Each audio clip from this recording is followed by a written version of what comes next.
Brother Dan, Divine, the Healer, isang instrumento dito ng Panginoon.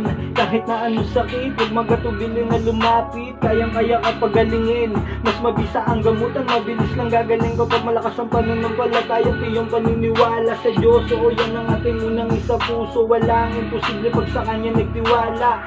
Di po kita binibiro, dito mo mararanasan paano magkaroon ng himala. Physical o spiritual na sakit, kahit ganong kalala, huwag ka pong mag-alala, si Bro Dan na po ang bahala. Nagbabahagi din ng karunungan, nagkaalaman na matuturing kayamanan, dasal na latin na pananggala at gabay na pangontra para sa iyong kaligtasan.